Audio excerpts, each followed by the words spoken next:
All right, hey everybody. This is Heath here with Coldesi, another one of our little tech talks. And what we're going to be doing today is kind of discussing some of the different plugins that we have within the RIP software for designing. And I'm going to show you a couple places where you can find out some more information on these plugins, even get some even more advanced tutorials on how to use the software and things like that. All right, so just to kind of go over where these plugins are, say if I have a job imported or something to that order, then underneath my jobs menu, I have all these different plugins, like Edit in GIMP, which is like a Photoshop program. There is info on YouTube about GIMP. Just type that in, GIMP image program. Fluid mask is what we're going to be dealing with today, as well as like Knock Me Out Black, Knock Me Out Color, and some of these other different ones like supersize the image, sending from the RIP software to Photoshop, and things like that. Okay, so let's go over to the web real quick. I'm going to show you on the support site here. Support.coldesi.com. There is tons of useful information that a lot of people just don't access on here, but definitely should. All right. So anytime you come to our support page, you choose the product that you're dealing with. We're going to go direct to garment printers. And then after that, we have the different categories of machines, Viper, Viper 2, the M2, and the RIP Pro software. Under the RIP Pro software, for the C6, we have like the actual installer file, the user's guide, and if you have not read through these like user guides and kind of overviews and stuff like that, I would definitely spend some time. And the more you know about this program, the more useful it can be for you. It's very powerful. But one of the things that kind of demonstrates and kind of shows what these plugins do, we have a little video that was done up by the programmer himself. So some of the like some of his headers and stuff like that, it might be digital factory apparel or something like that, but it is to deal with the C6 software. So it's like this right here explains like the fluid mask plugin. All right. So anytime, just go through these things and take a look at them. All right, so now going back over, I also going to show you these more advanced tutorials done out by the actual programmers that made Fluid Mask. Fluid Mask is a masking program that kind of goes through and works in combination with being able to crop things out, like being able to remove backgrounds of like hair and stuff like that, and still have the hair in the image, and then being able to take that image and impose it into other images. Okay, so definitely read through these. You might even want to purchase the full-blown version of the fluid mask. I mean, it's a very, very useful tool for designers. It just saves time, and it does a really good job with stuff. All right, so for this webinar here, I'm going to kind of explain something that a lot of people, it's kind of like hot on the market. Everybody loves their damn dogs. So there's simple things like you can get people will bring in pictures and maybe they want to create something like a portrait out of them, something that's a little bit more artistic. Like you see all these dog portraits that people have where they put them onto backgrounds and have them singled out so they can love on their animals or something like that. It's kind of a huge market right now for the pet industry, just like horse industry, those type of things. People pay money for the things that they love, and people love their animals. All right, so let's go through. We'll pick out just a real basic image here, and I'm going to show you kind of how to deal with it. All right, so from here, let's find one that's got some a little bit of difficulty in cropping and stuff, and that way we can kind of make our own little portrait out of it. Let's see here. See, like this is just a solid white background. I can show you kind of like some of the easy plugins, but some of the ones that be a little bit more difficult is to be able to crop out like multicolored backgrounds and stuff like that. Just so you can find a good example here. And at any time, if you have any questions or you need me to re-explain something, then I can do that for you. Just to fill out a question in the questions field. All right, let's see.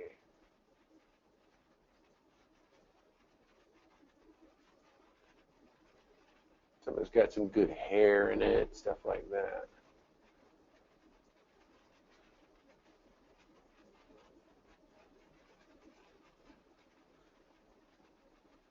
And if you can tell, I'm not a big fan of the frou-frou dogs. But that's my own personal thing. All right, let's see what we got here. A lot of pictures. All right, let's go back up here. I think I've got one that was a little bit furrier. I'll get that little puppy that was up here. There he is. Because it has a kind of a multicolored background here, so it would be, and it's close to that, so it would be kind of hard to crop that out. So let's go here, and then I'll go View Image. And we'll save this. Save image as, we'll call it Corgi. Pup. Always remember where you save stuff. Okay, so from here, I want to kind of remove him from the background and be able to put it onto another background and maybe turn him into something a little bit more portraity, where I take some of the photorealisticness out of it, things like that. It just depends on where you want to go with it. This isn't the best image as I can see on my screen here because it is really grainy, but we'll see what we can do to kind of clean that up as well. All right. So let me go ahead and minimize this, and I'll open up my Photoshop just so I can view the original image. All right, so we'll go File, Open, go to Pictures, and there's my Corgi pup. Okay, so first thing I do whenever I open an image in Photoshop, I have to check and see what kind of image resolution to start with. Like I like to have my rulers up to just so I can kind of keep in mind what the relative size is. If your rulers aren't up, you can always just hit Control R on your keyboard, or you can come up here to your Windows and turn on rulers right here, Control R. Those are what all these little hotkeys are over here. They're very efficient when using Photoshop. All right, so from here, let's go up and check our image resolution. 90% of the stuff that you'll be doing with like directed garment printing with Photoshop is going to be dealt with this image menu. Just it's basic image adjustments like hue and saturation, contrast, levels, things like that. But to check the image size, that's where we find the resolution. So when I click on this, it brings up this little window here. 90% of the stuff, 95% of the stuff that you download off the internet will always be at 72 dpi, so it doesn't take that much space up on the internet. But then I can actually change its resolution once I get it in here. So the sweet spot for DTG printing is about 300 dpi. And it basically just gives more area, just smaller little pixels in one area, so that way you get clearer type of imagery. Okay. All right, so we can minus this out a little bit to kind of see. And this gives me the ability to size this a little bit bigger. All right, so this is only, let's see, 8.8 high by 5.9 wide, 300 dpi now, it's only 13 megabytes. If this got over probably about 80 to 100 megabytes, then I probably would reduce the width and the height down, but still keep that resolution. Because what you're doing is either if you decrease the size, it's fine. It's when you increase the size of a low resolution, that's when it becomes pixelated. All right, so we'll just go ahead and hit OK here. All right, so that's our little picture here. It's a little bit grainy and fuzzy, but we'll see if we can doctor that up a little bit. This might not be the best example now that I've gotten into it because it has all this graininess. There's not really a nice edge to it or anything like that. It's kind of already a portrait. So let's see. Let's see if we have a different one. Let's go open. Let's see if this chicks is better. Everybody like to dealing with chicks. Okay, perfect. Yeah, and this is actually a better example of what kind of fluid mask can do. All right, so ignore the first part of the video where we're talking about the Corgi pup, but the same premise of what we're going to be doing is the exact same. All right, so we want to crop this out and remove the background here, okay, and maybe the little log as well, so we have just the chicks by themselves, okay? All right, and I don't want to sit there and remove all the little details here, like these little hairs and stuff, because that would take away from the image. It would kind of round it off, and it just wouldn't look clean or professional. So that's what these little plugins are used for, especially the fluid mask. All right, because I couldn't use like a knock me color out because it's too multicolored on the background. All right, I couldn't use a knock me blackout because that would just remove the black sections of the image. So I would have to use something else to mask this off. There are techniques about how to mask with Photoshop, which are in a bunch of Photoshop tutorials without even using the fluid mask, but the fluid mask is just a little bit nicer to use. All right, so going back to this, let's check our image size again. All right. I've already got it at 300 dpi. It's 12 inches wide by 7.5 tall, and it's 23 megabytes, so that's within my limit. Okay, so we're going to leave this here. Let me go ahead and get rid of that corgi pup. It just wasn't detailed enough. It's a cute little dog, but just not detailed enough to do a professional type of imagery. I mean, I could do something small and like put him down as a smaller implement so it doesn't show all that graininess. But we'll do that some other time. Okay, so now we have our two chicks here. Let's go ahead and open up our RIP software.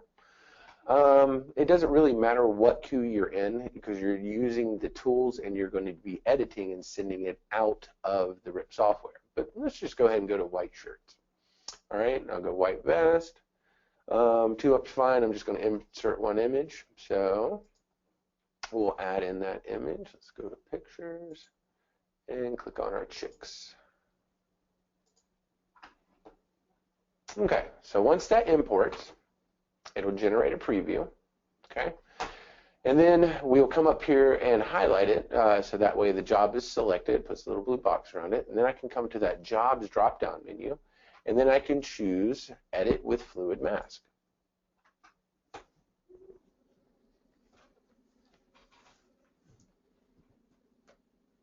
All right, so this is the Fluid Mask program. All right, definitely watch those tutorials like on YouTube about the advanced tutorials from the actual company Vertis. They will explain these settings a lot more, like the number of edges, okay? So it's going through and looking at this and trying to give its own particular edges, whereas I can go through and like remove stuff, get it close to, things like that. Same kind of hotkeys as in Photoshop, so I can hit like Control-Z to back out of something. Over here on the side, you have kind of your edge finding, all right? So the fewer edges, it kind of rounds it out a little bit more edges. And it's once you go into the fact of like you're doing like a blending edge and then a keep and then a delete, then you can play around with these settings and apply them, and you can kind of adjust it on the fly once you've done the bulk of the work.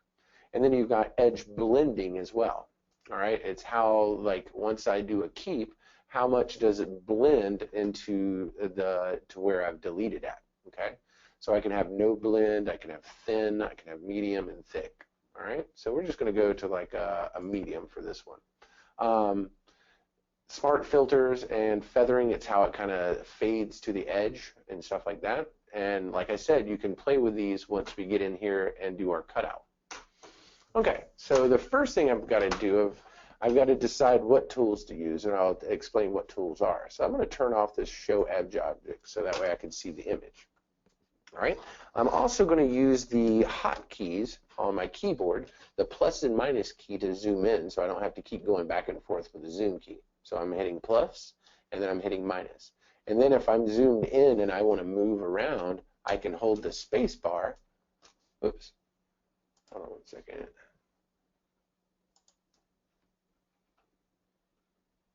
I think my keyboard might be dying here.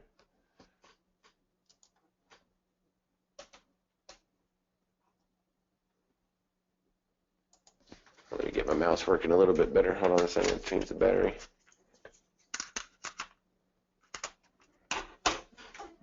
Okay, let's zoom out a little bit.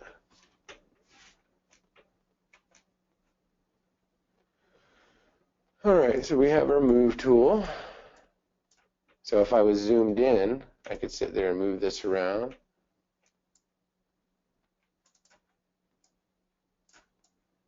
And go around to the different edges. So what I'm going to be doing is kind of deciding whether I want a blended edge to keep all these little hairs and those type of little things. Okay, so the three main tools that we work with are our keep brush, our delete brush, or extract, and our blend tool.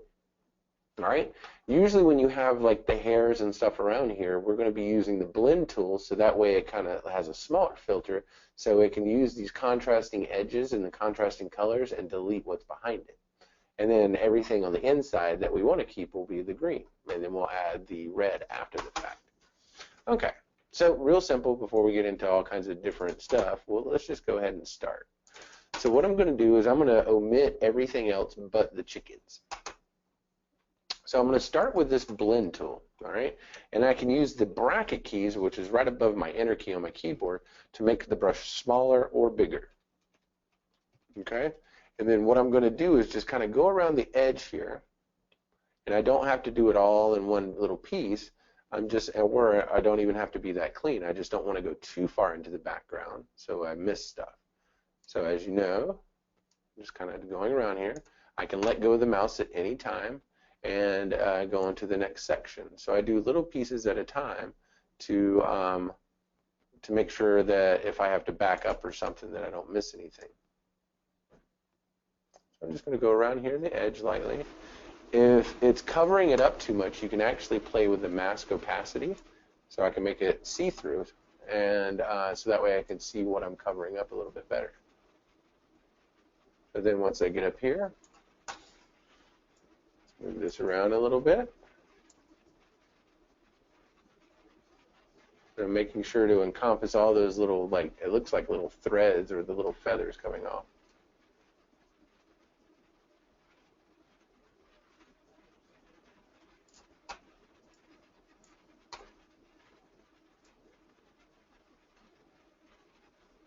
Alright, here.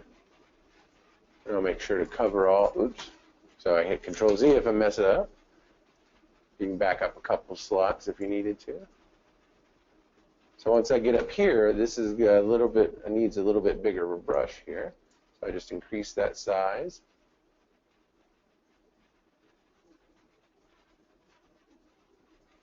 Okay. Using something called a Wacom Tablet for drawing. What it is like a little pen pad that gives you a stylus pen that is basically your brush. So you can actually draw like an artist. Or you can get good at using the mouse, either way. But they are fun little tools to play around with. Professional graphic artists use them a lot when they're doing design work and things like that, so they can actually draw on their screen. So once it comes down here, I'm just going to kind of give that these little pieces right here.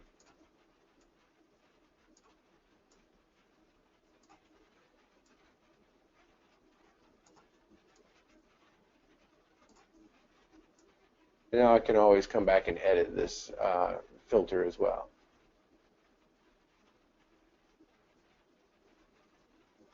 All right.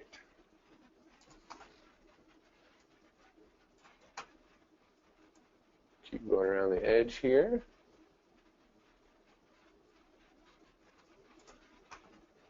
All right, get some more of these little fuzzies up underneath. But once you see what this thing does, it's like, oh, that's what it's worth. It just cuts out a lot of the time. So I'm missing a couple of these pieces because I am going to be getting these, but I'm going to be using my my keep tool to do those because they're a little bit more hard-edged. All right, so to switch to my keep brush, I can either come up here, and you notice that there's two buttons. You have the keep exact, and then you have a keep area. So the area, whenever I click on it, if it's got those touching edge from the little mask that it did earlier, then it will do that whole area. All right, so let's see. I'm still in the blend. I can also hit K on my keyboard, D to go to delete, and B for blend. All right, and E for eraser. So we'll go back to the keep. And then if I want to zoom in more to be a little bit more accurate, I can do that as well. And it may look pixelated up here on your screen, but that's just the way the Vertis plugin works, all right? Because you can actually draw in, it just makes it a little bit easier to kind of draw this stuff. I'm going to make that opacity of this mask a little bit lower too so I can see my edge.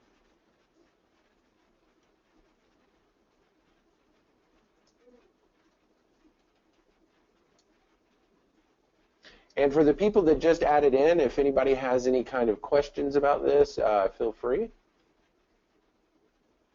All right, so I'm getting right down here, get that little claw. Try not to get too much of the bark in there. And you notice I don't have to do them all in one piece either. I'm just kind of filling in this area. It's kind of like just drawing to stay within the lines.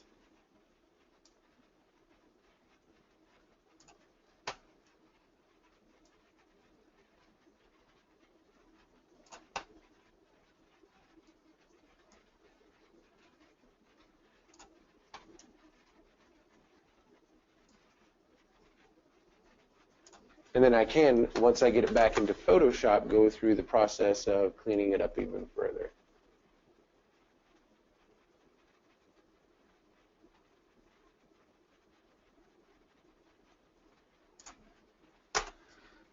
All right, let's make that a little bit darker.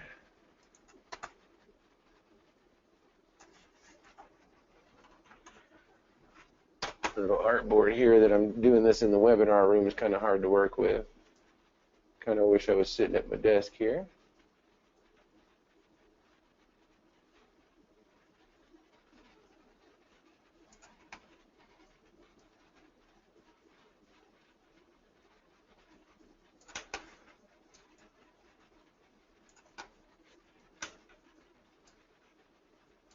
Oops.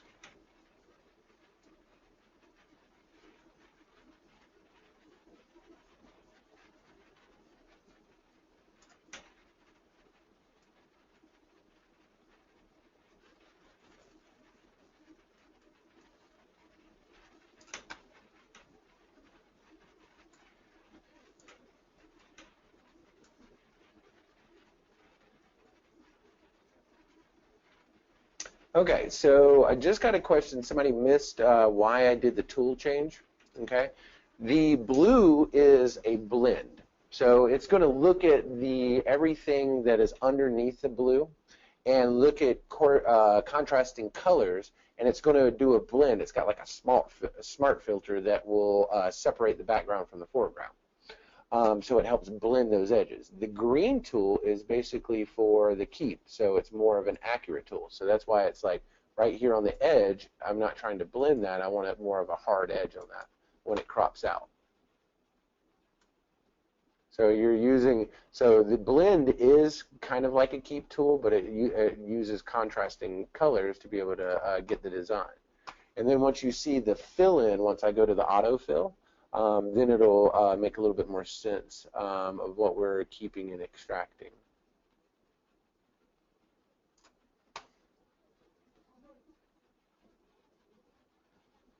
And then we'll have a red color as well, which is what we want to get rid of.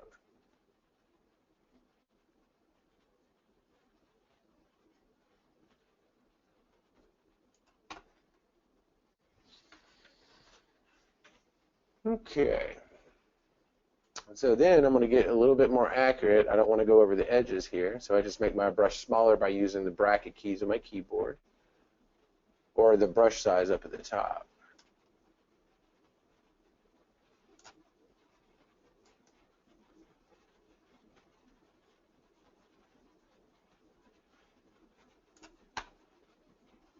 And then once I get out of those tight areas, then I can go back to a bigger brush.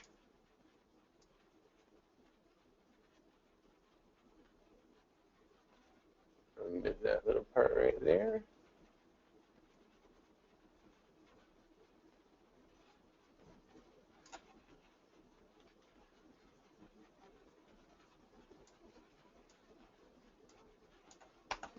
All right, keep on moving around.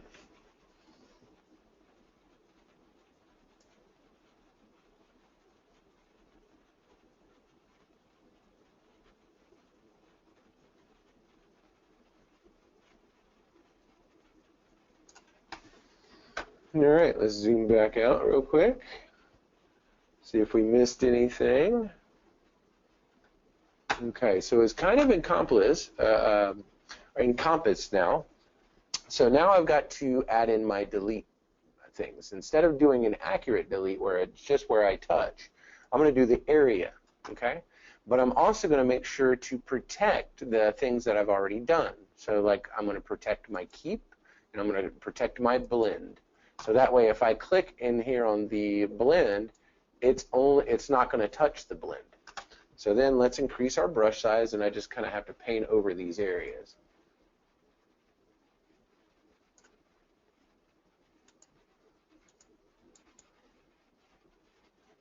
So I can touch the blues and the greens, and it protects them, so I can get right up there close to the edge. Maybe minus this out a little bit. And the reason it's just doing shapes here, let me show you if I show the objects on there, it's doing the pieces that it's considering different colors. So I think it's confusing to have those object edges up there, the pain in the butt to me. All right. Get right up in there. Oops. See how I went too far? So I have to hit Control Z. So it looks like I left an open area somewhere in there, but we'll get back to that.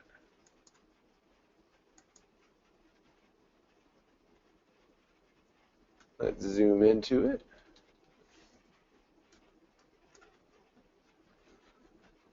Make the brush smaller. I just have to not go into the chicken part of it, so because I haven't touched this part. All right, so in here, I definitely have to make my brush smaller.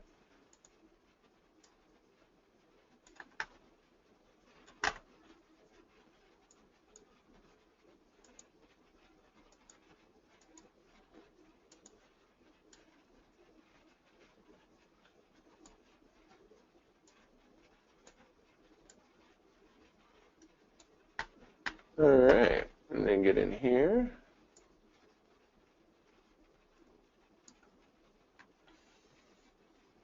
Then I got to get that bottom down here.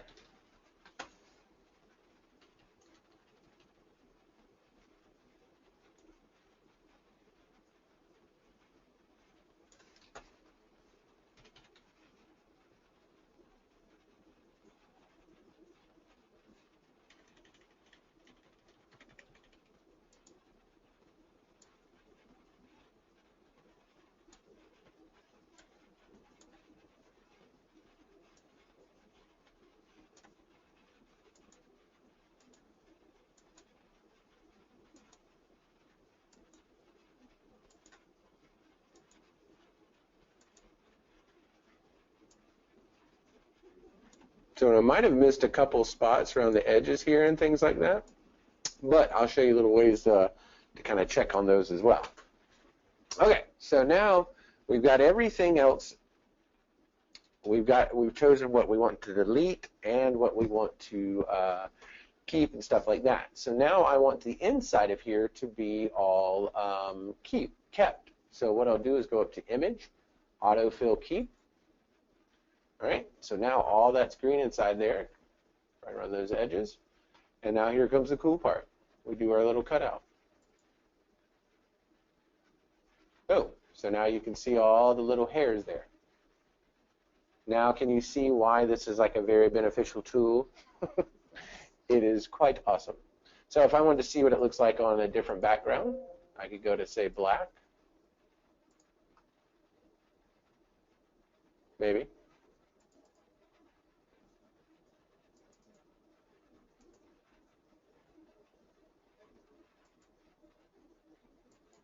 There you go. So this is what it would look like on a black background or a white background, whatever it may be. Okay. So now, say I like my cutout. If I did not, I could go back to my workspace and edit stuff to it. Okay. I could go back to my cutout, take a look at it, and I could do adjustments as needed. All right. But then once I think I've gotten a good job, which I think this would be excellent for printing and everything else. So what we'll do is just go up here to File and Save and Apply. So then that edited file, it deletes that background, and now I'll just have those chicks up there. Okay. So it looks like I got some stuff over here in left field and things like that. So let's let's see if we can get this back into, say, like Photoshop or something, and so that way we can do some further edits. All right, so from here, I'm going to go send to Photoshop. All right, so it'll drop that original JPEG right down here if you need it. All right, so then we go back over to Photoshop, and now I have my cropped chicks here. All right, so let's see. I want to see what this looks like. I like where, since it's got a real really thin edge right here, and it's kind of bright, I'm going to add a black background to it. And the way I prefer to add backgrounds, instead of doing it as a layer, I like to do it as a solid fill. So I'll go solid color. I'm going to make it black. Click OK, and then I just have to drag that below here. So if I want to ever see what it's like on a white shirt, I can just click on this color and take it up to white. If I expand my page, then the background will stay that color. There we go. All right, so now I can look in here, and I can see that I've even got some pixels down here on the edge. Let me show you a way to kind of find stuff that's out in left field that your naked eye might not be able to see, but your softwares, your white ink, and those type things, they will see that stuff. So you have this FX button here in Photoshop. Like you can do beveling and embossing, all kinds of different cool little tools. If you've never played with the FX button, it works really good with playing with lettering and doing custom stuff. So play around with that when you get a chance. But the thing I like to use in here is the stroke. All right. So I choose a weird color and I turn the stroke up so I can see these little things. So I notice these little dots come up on the side here. So that stuff's actually, it has a layer part of it, or has pixels involved. So then to get rid of that stuff, I just have to come in and erase it. So I can increase my brush size a little bit and just delete those off. You notice the stroke goes too. All right, so now I notice there's nothing else around here on the sides, so that looks good. So then after I'm done with the stroke, I just drag it down here to the trash can. Done. So now I don't have any kind of weird shapes or anything like that. All right, so now let's say we want to add this. So what it does when it comes out of Photoshop or out of the RIP software, it comes in as a TIFF. It kind of converts it over to a single layer on a transparency, because TIFFs hold the transparent information. So it also, for the file transfer to make it easier, it comes in at 72 dpi. But notice the size of it. Right now, this document is 50 inches wide. So when I zoom in on it, it still stays nice and crisp. Okay. So let's go back and we'll do we'll check this image size real quick. We'll go image size, 72 dpi, 50 by 31. That's going to be a little bit big there. So what I'll do is increase the dpi, because I like to be able to have crisper colors and stuff like that. So I'll go up to 300. So, but look at the size that it became, 402 megabytes, which is way too big, which is also 50 inches wide. Will we be printing a shirt 50 inches wide? If so, that's a whole lot of loving. That's going to be a really good hug. But from here, all I have to do is take it down to like a manageable size, something like 12 inches. So it's taking this pixel that was big here and just shrinking it down so the pixels are still, and you're adding more pixels per square inch. So it actually clears it up a lot more, and it's a manageable file size. Now it's 23. So let's see what happens. Okay, so now it's 12 inches wide. When I zoom in here, it's really nice and crisp. You can't even see the pixels until I get up to like this level. That's what these little squares represent as the pixels. Okay. That's enough to make anybody dizzy. All right. So then I have all this extra space around here, and I noticed that it's a little tilted. All right, so let's see if we say, why would I do all this? All right, say I want to add it to a logo. I'm creating something. And say it's an event, all right? So I'm just going to open up, say, I'm going to put this on top of a DTG logo. So I'm going to go open here. Let's find my DTG logo. All right, so I'm going to get rid of this background behind here. So let's go double-click, turn it into a layer. Go to my magic wand tool. Make sure contiguous is turned on so it only grabs pixels that are touching. So it grabs all that and only pixels that are touching. If I had contiguous turned off, it would grab everything that's white in here. The inside, that's close within the tolerance range of 20, so it's grabbing everything that's within that tolerance range. So I don't want to get rid of everything, I just want to get rid of the background here. So I turn contiguous back on, click here, and then as long as it's a layer and not a background, watch what happens. It puts it on the transparency. And click in the gray area to deselect. So now I have this cropped out. All right, so from here, if I want to select it, I can hold the control key on my keyboard and click on the little icon, and it selects just the image.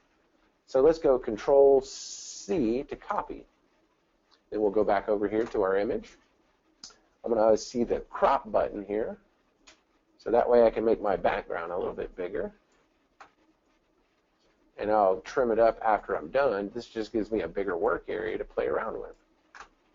Then when I hit enter, the background gets bigger. That's the benefit of having the color fill. I don't have to repaint bucket a separate layer.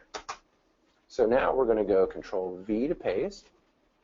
So now I have the DTG digital logo.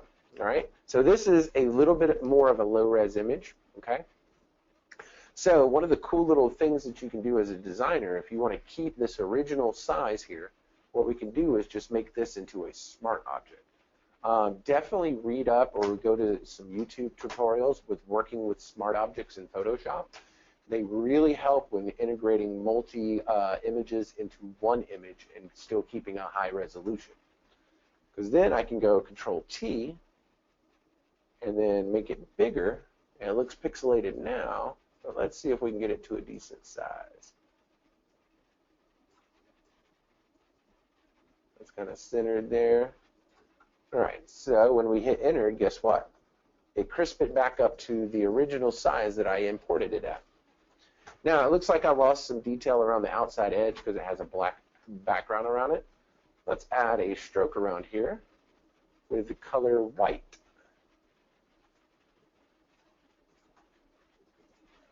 Then I can make it smaller, so that way it's just kind of a nice little edge to it. So that way it still separates my TM and kind of outlines this thing and gives it a nice edge for a dark garment. Hit OK. Go one more down, 5. I like even number, or odd numbers. Okay, so then I notice that my little line here is a little bit crooked. So now I'm going to click back on that layer. And then what I can do is go up here to my Move tool. Or, I'm sorry, hit Control T to manipulate. But if I go in the corners, I can rotate this thing a little bit. That way I can get it kind of straight across there. And then when I hit enter, it'll confirm that. So then let's move this thing down a little bit. We'll get it like they're standing on top of there. Move it over a little bit this way. So it makes it a little bit more centered up. All right. So from here, remember how the little fingers came down? So watch what I can do with this. I can play with my opacity to kind of make it see-through a little bit.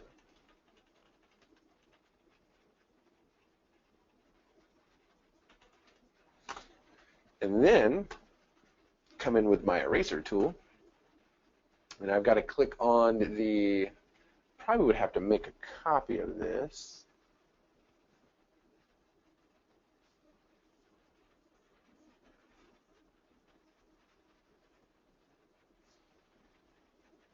Let's turn off the smart object here. Let's go to, we're going to rasterize the layer. So that way it still has its opacity, but it's no longer a smart object. So, because I'm not going to be sizing that logo anymore. All right. So let's go ahead and zoom into this a little bit. All right, so now I can make it look like these little claws are coming over the edge. All right, let's zoom in a little bit more. And then what I'm going to do is kind of erase the DTG logo and have the chicken legs on top of it. So what I'll do is move the layers, so that way this one's on top. That might have been the easiest way, is just to move it on top. That way I don't even have to delete anything out. Okay, so it looks like that's correct. So if the other way, if it was like stuff stuck down up underneath here and I only wanted to show just a little bit, then I would actually erase the other top layer. All right, so let's go back into the opacity of this one, increase that, let's see what it looks like.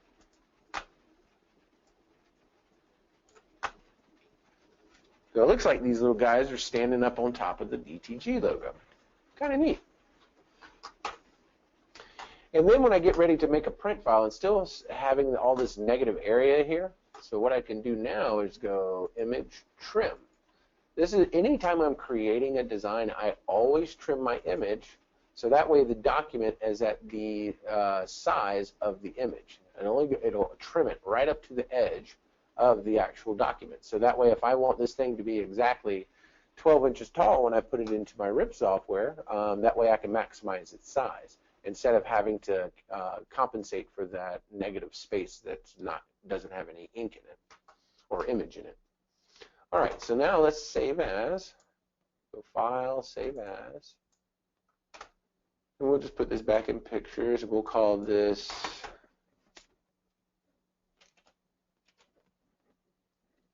Chicks Dig DTG.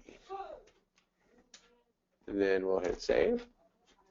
I usually discard the layers, so that way it doesn't have like these.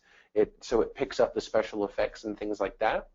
So by starting the layer, it'll hold the transparency information or the background information because I have it on color fill, and it can be printed that way. So if I hit OK here, I can do it at that version. Or I can take it off this way and I would save it as a different version with, say, transparent background. So that way I could print it in my color shirt queue. So I wouldn't have to, so it'll actually print the black ink in the design. So let's see how this works. Okay, so we'll minimize this. So since I saved it with a black background here, what we're going to do is we'll import that Chicks Dig DTG.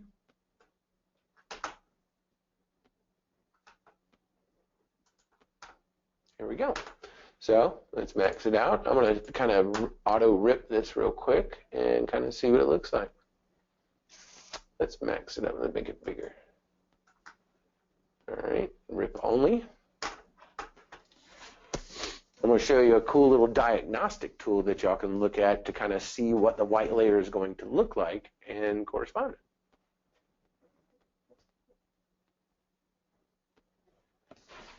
Okie dokie. So from here, I can right-click on this, go down to View Raw Data. What View Raw Data is just a, it just shows the process of output. Okay, it shows you the dot patterns of how it's actually going to drop a dot and the size of it. So as I can see here, it does not give a good representation of color. That's not what this is for. This is to show the where the ink is going to be placed. All right. So what I can do if I want to see my white layer a little bit better and see if black ink prints, since I'm in the black shirt queue, I can change my background to a dark gray. It'll reprocess it. And this is the actual print file where it's going to be laying ink down.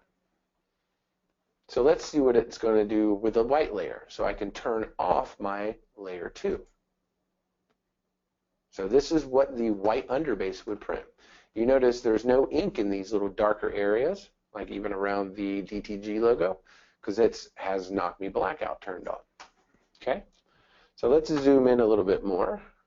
Anytime I use the zoom tool, I have to click it on or off. But let's zoom into this little area right here. So this is what the edge of that print's going to print like. And then when it comes back and hits it with the color, I have to make sure to turn the zoom tool off first. And then it'll come back and hit it with the color. So it does do a little bit of a black edge to it, but that helps it blend into the black background of the black shirt using the Knock Me Blackout feature. Okay. So then we can zoom out even a little bit more. Let's go to like 25.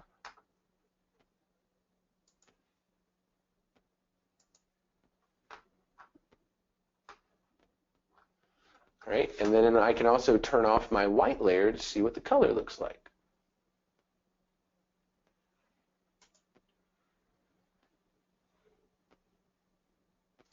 So that's the color layer. It's not going to be printing any white within that color. It's pretty neat. So it's just a diagnostic tool just to see how the print's going to be printing out.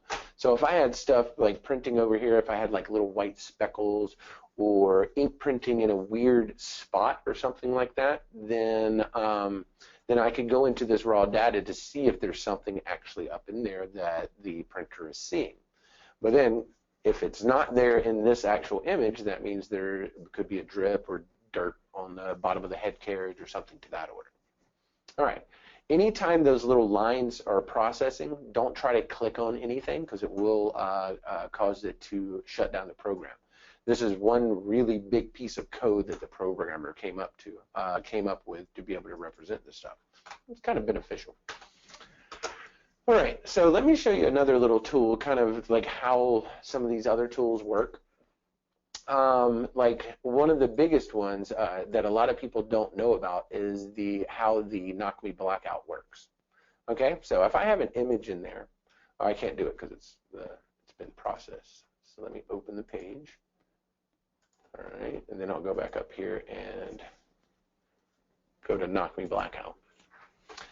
So with Knock Me Blackout, you notice it puts it on a transparent background here. I wish I could make this screen bigger, but maybe I'll put that in as a request for the next build or something. All right, but inside here I can zoom in and stuff. So this is the Knock Me Blackout tool. So your slider, or the default in your settings, is 70. Okay, so watch what happens. Like here's what the underbase would look like. Okay, and it gives it a contrast so that way it's everything that's black is going to be white, or everything that's white is going to be nothing. So let's see what happens when I take this smaller. It omits and does not consider, or considers more black, and it gets rid of more of the image. So if I show it with the image on the shirt color, the lower my Knock Me Blackout is, the less it prints in underbase. So as I get higher and higher, it slowly adds in more and more white to give the color more and more pop. But then it can also be too much, and it makes it opaque, and it's like a waste of white ink in there. So if I get it close to looking like the top image here is what I'm trying to go for, because this is the original. So if I go too far, it's just a solid white underbase, and it doesn't give you a good representation of it. Because I want to be able to have that blend with the dark colors underneath it. Okay. So now there's not going to be any black whatsoever in this image. But it's still going to look like the same image. So, does anybody have any questions so far, or any comments or anything like that? Hey, Sally, by the way.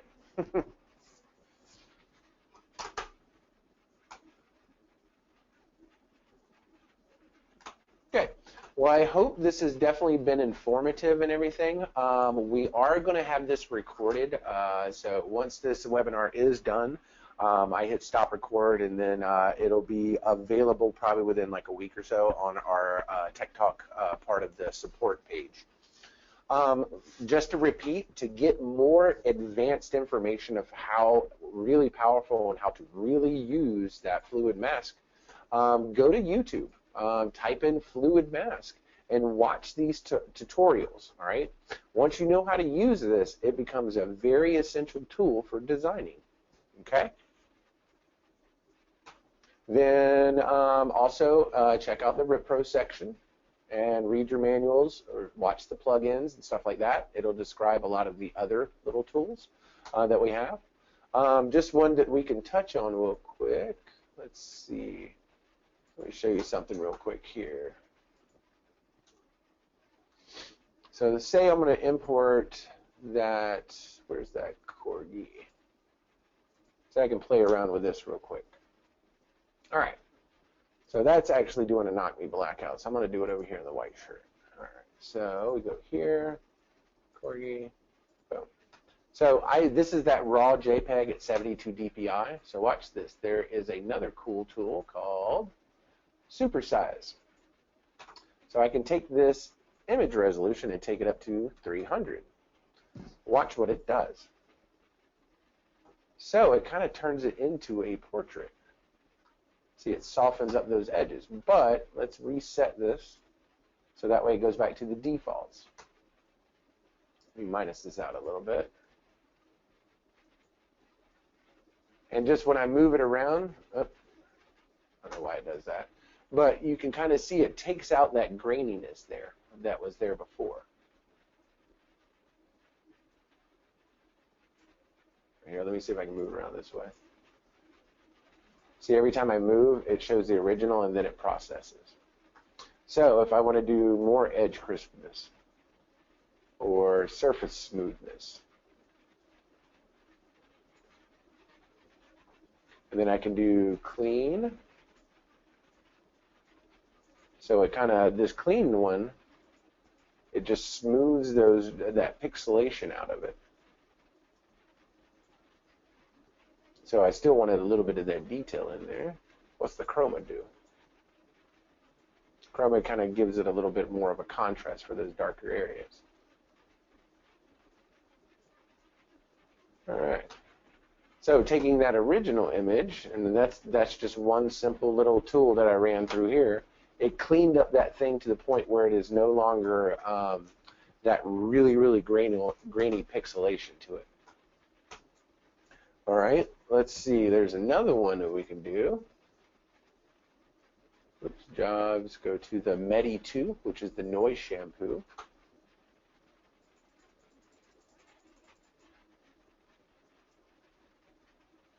See how it gets grainy there, and then when I let go, it even has a little bit more of the smoothness to it. Kind of the same thing, but just a little bit more advanced. So let's take it to this side. It only needs a little bit in there, maybe like a 9.5 or 10. I want to make sure to keep that hair looking good. So let's hit OK. It'll edit it again. So this is just taking raw JPEGs, running through a couple little filters in here. And now let's take this back over to Photoshop just to show you what it did to edit it. Send to Photoshop.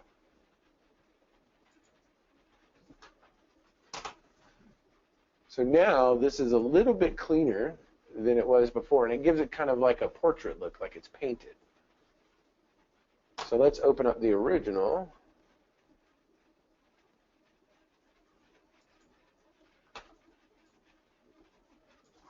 See, let's see the comparison here. That's a little bit cleaner. It definitely would print smoother and have a better transition. And then I could still run that fluid mask around the edge here to kind of have a soft blended edge to get rid of this background. The old-fashioned way is just to go through and delete the backgrounds with my eraser brush. So, but just to show you that little technique as well, I do a solid color, black, drag this below.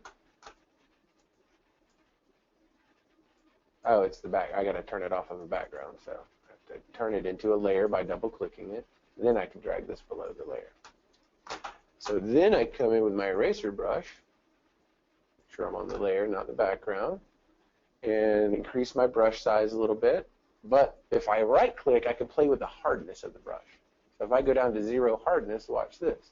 See how it kind of fades? So I can get close to.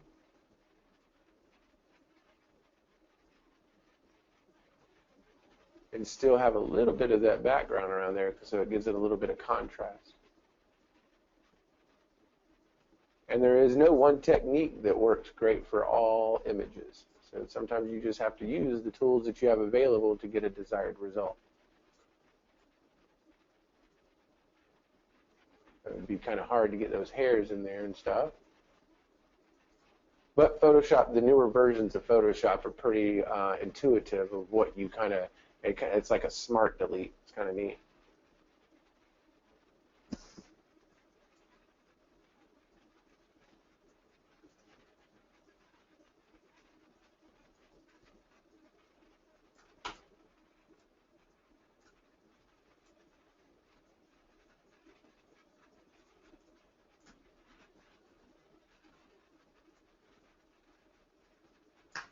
So let's go, I'm going to go to my crop tool so I can show you, like a lot of people forget about edges when they print stuff or design things. As a designer, it drives me batty. So we hit enter. Now I can sit there and go back to my eraser tool, and I can fade these edges a little bit more, kind of giving it more of a shape.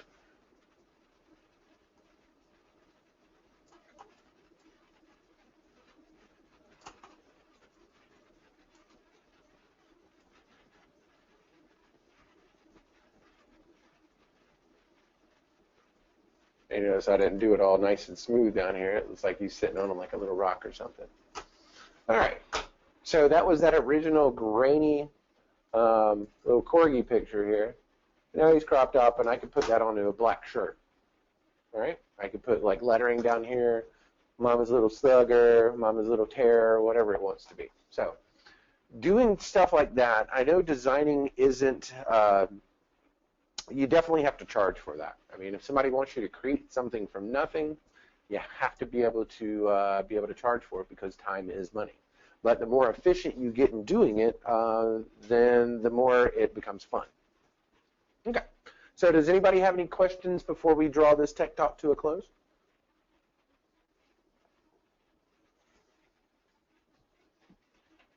Anybody? Anybody? If you do have any like specific questions that are a little bit more detailed or something, you're always welcome to create a support ticket on our support system. You can do that either through the support ticket website or just the support website. Down at the bottom of any of the pages and stuff like that, it has the ability to create tickets. You can also call into the front desk or just email Coldesi support and then go from there. All right, so hope everybody found this informative and some cool stuff. Definitely do a little bit more research and studying on this, and hopefully it'll help you out in the long run with creating some professional looking designs.